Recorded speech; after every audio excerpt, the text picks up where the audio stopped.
And today we are doing another episode on Rigathi Gachagua, our deputy president. We just did Gachagua the other day when we were talking about his interview, but we figured let's follow up on that interview, on that show, and do something else specifically on Mr. Gachagua's many feuds and conflicts with our fellow Kenyan leaders. Before we go too far, do me a quick favor, go down there, click on that subscribe button, and then come back. Let's do our thing. Let's get our numbers up, man. Let's get our numbers up. Now, this man, Riggy G, this man has more beef than your local butchery, nyama hapo chini. And just like what happens when you go to buy a quarter hapo kwa butchery, you get a little bit of everything. You know, unapata a bit of a political drama, you get a dash of ethnic tension, you get a big all helping of power struggles, or in your case, unapata a big mfupa in your nyama. Let's dive right into the wild world of Gachagua's many squabbles and conflict. First up, we have the epic battle between Gachagua and Nairobi Governor Johnson Sakaja, aka Governor Omodimples. Now, their first conflict stems from Sakaja's policies regarding Nairobi's public transportation system, specifically the issue of relocation of matatus, public service vehicles, from the central business district to the outskirts of the city. In December of 2022, Sakaja proposed removing matatus from the CBD in order to ease congestion, a move that Gachagua vehemently opposed.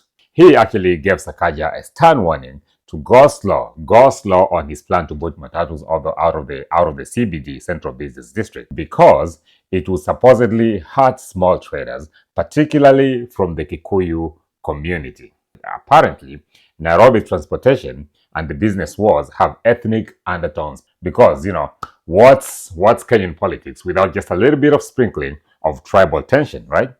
Mambo ya siasa paka tuweke ukabila ndani kidogo. Gachagua versus Sakaja 2.0, which erupted just very recently over the issue of relocating traders from the iconic Marikiti market. Another great idea that apparently did not go down well with Riggy G and his hawking friends. Sakaja was just thinking, hey, you know, maybe we should do, I don't know, make the CBD a little bit less like a scene from the movie Mad Max and relocate some of these matatus and hawkers out of the city to the outskirts. Sounds reasonable, right? I mean, that sounds like just right. We should do that. Well, Gachagua and his people did not think that's a good idea. They did not think so. Sakaja, clearly not in the mood to be scolded, fired back, telling Mr. Gachagua to keep his ethnic politics out of Nairobi's governance. Gachagua wants to keep his ethnic base happy, while Sakaja is just trying to keep Nairobi from becoming swallowed up by traffic and hawkers. A noble cause, if you ask me, right?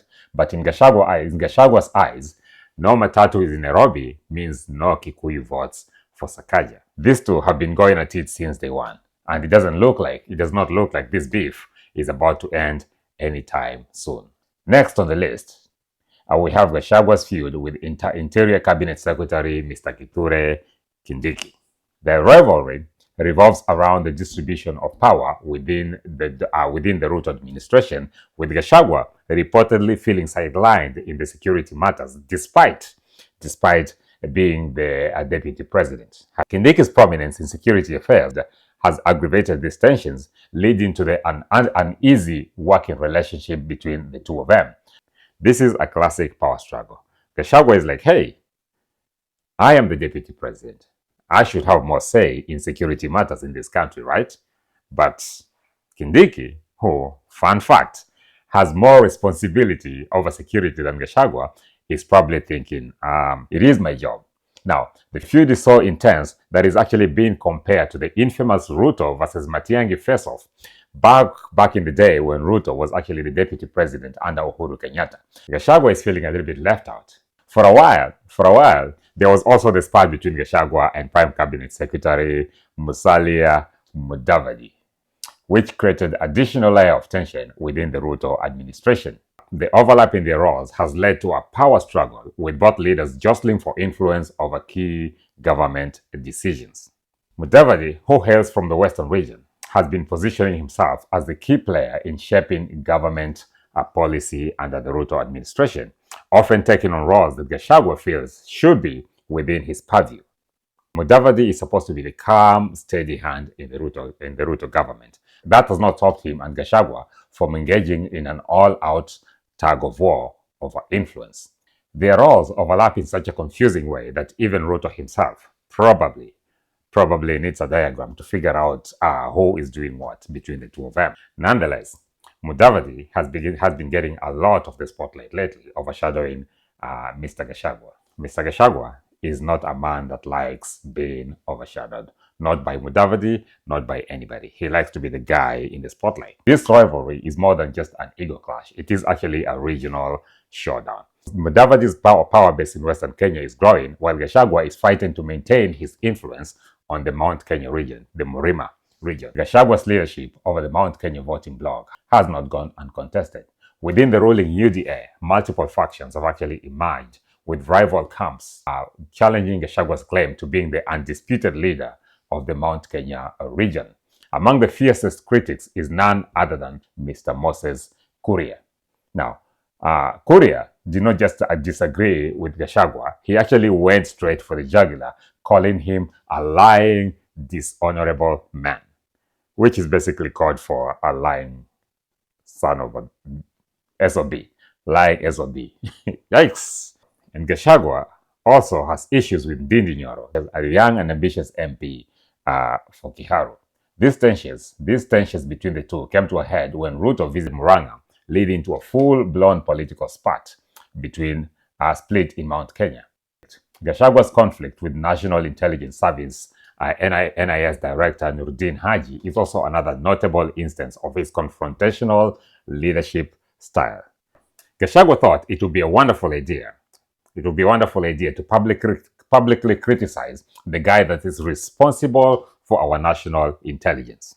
He accused Haji of failing to provide adequate intelligence to assist the government in fighting corruption, crime, and the Gen Z's demonstrations that happened a couple of months ago. In response, the coast leaders rallied behind Mr. Haji.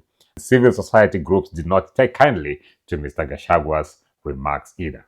Mr. Gachagua's habit of getting into fights has not stopped with the government and intelligence officers only. Gachagua's relationship with MPs from his own Mount Kenya region, the Murima region as they call it, has also been a little bit rocky lately. Several legislators have broken ranks with him, citing his abrasive leadership style and heavy-handed approach to regional politics. Now, this is not just about one MP being unhappy with Mr. Gachagua, though. It is not. It is actually symbolic. The larger dissatisfaction bubbling up among the UDL lawmakers in general. They are all tired of Mr. Gachagua's heavy-handed leadership style and his tendency to pick fights with everyone and everyone and everyone. And then, of course, there is the elephant in the room, President William Ruto. Just when you thought Mr. Gachagua could not pick a bigger fight, he goes and picks one with his very own boss, President William Ruto.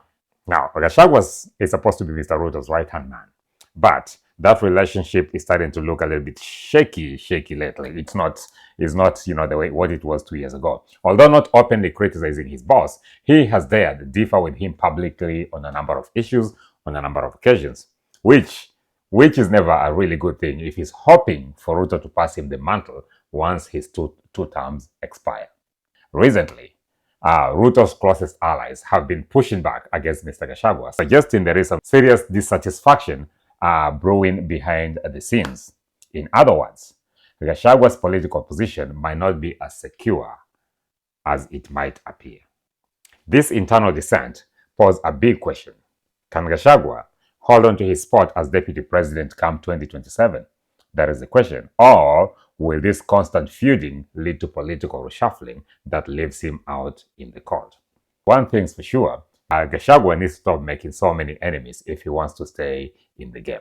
Ladies and gentlemen, stay tuned, because if there's one thing that we've learned about Gachagua, it is that the drama is far from over.